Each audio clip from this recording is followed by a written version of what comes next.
చాలా కాలం తర్వాత అయితే మాత్రం 'బేబీ' మూవీ తర్వాత అమ్మాయిల మీద కోపం వచ్చిన సినిమా అయితే ఇదే.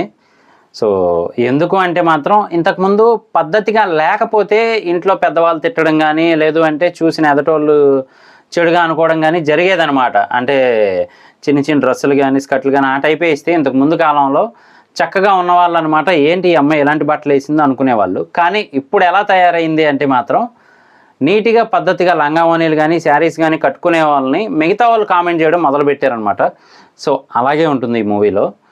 సో, మూవీ అయితే మాత్రం ఒక మంచి మెసేజ్‌తో ఎండ్ చేశారు. మెసేజ్ కూడా చాలా బావుంది. అలాగే ఇరుగు పొరుగు వాళ్ళని ఎవరిని నమ్మాలి, ఎవరిని నమ్మకూడదు కొంచెం క్లారిటీ మెయింటైన్ చేయండి అని చెప్పారనమాట. అది కూడా చాలా బావుంది. సో, మన వాళ్ళే కదా అని నమ్మి ఏది పడితే అది తింటే ఆటోమేటిక్‌గా లైఫ్‌కే థ్రెడ్ వస్తది అనేలాగైతే అర్థమైంది. సో, ఏంటి దేనికి అంటే మనకు అనౌన్స్‌మెంట్‌లో కూడా ఉంటది కదా! ఇతరులు ఇచ్చిన చాక్లెట్‌లు, బిస్కెట్‌లు తినకండి అనే టైప్‌లో చిన్నతనంలో అయితే చెప్పేవారనమాట ఇళ్లల్లో కూడా. సో, ఇందులో అదే జరుగుతుంది. దానివల్ల లైఫ్ అయితే ట్విస్ట్ అవుతుంది. ఇంతకీ మనం మాట్లాడుకోబోతున్న మూవీ ఏంటి అంటే మాత్రం 'టెనెంట్'. హీరో యాక్టెడ్ బై మన సత్యం రాజేష్ గారండి. సో, మూవీ అయితే చాలా బావుంది. ఒక మంచి మెసేజ్ అయితే ఇచ్చారు. 2 గంటలు కూడా లేదు మూవీ. తక్కువ వ్యవధిలోనే ఉంది. కానీ బాగా తీశారని చెప్పొచ్చు. మూవీ అయితే మాత్రం ఇది మనందరికీ తెలిసిన కాన్సెప్ట్ లాగే ఉంటుంది. కాకపోతే ఒక మంచి మెసేజ్‌తో ఎండ్ చేశారు. ఇక స్టోరీలోకి వెళ్ళిపోతే గనక సత్యం రాజేష్ గారు ఒక మంచి కంపెనీలో అయితే జాబ్ చేస్తూ ఉంటారు సాఫ్ట్‌వేర్ ఎంప్లాయీగా. అలాగే పెళ్లి కోసం వాళ్ళ ఇంట్లో ప్రయత్నాలు చేస్తూ ఉంటారు. అనుకోకుండా వాళ్ళ మరదలతోనే మొత్తానికి సెట్ అవుతుంది. సెట్ అయిన తర్వాత ఇద్దరు చాలా అన్యోన్యంగా ప్రేమగా అయితే ఉంటారనమాట. కాకపోతే వాళ్ళ పక్కనే ఉండే ఇంట్లో ఉంటారు కదా మిగతా వాళ్ళు. వాళ్ళొక్కరే ఉండరు కదా అపార్ట్మెంట్స్ అంటే.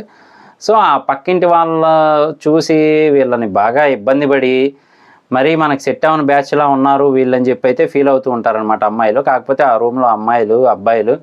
సో, ఇప్పుడు జనరేషన్‌కి హైటెక్ లైఫ్‌కి చాలా దగ్గరగా అయితే ఉంటారనమాట.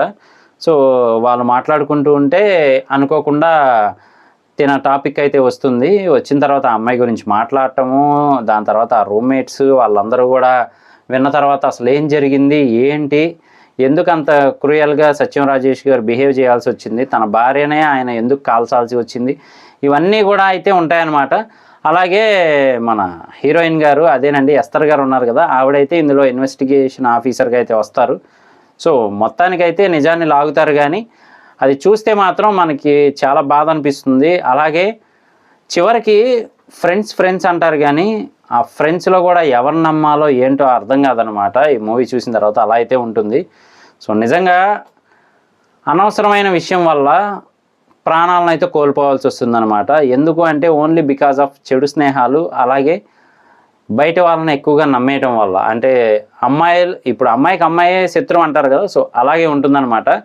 చక్కగా నిండుగా ఉండే ఒక ఆవిడ అనవసరంగా అమ్మాయిలే కదా, తెలిసినోళ్ళే కదా అని నమ్మడం వల్ల చాలా ఇబ్బందయితే అవుతుంది. సో, తన ప్రాణాలను కూడా కోల్పోవాల్సొస్తుందనమాట. మూవీ అయితే బానే ఉంది. అమెజాన్ ప్రైమ్‌లో అవైలబుల్‌గా ఉంది. చూడకపోతే మాత్రం ఒకసారి చూడడానికి ట్రై చేయండి. ఇది నా రివ్యూ. ఇలాంటి మరిన్ని ఇంట్రెస్టింగ్ వీడియోస్ కోసం, రివ్యూస్ కోసం మన ఛానల్ వెంటనే సబ్స్క్రైబ్ చేసుకోండి. నేను మీ ప్రసాద్. మళ్ళీ నెక్స్ట్ వీడియోలో కలుస్తాను. Love you all.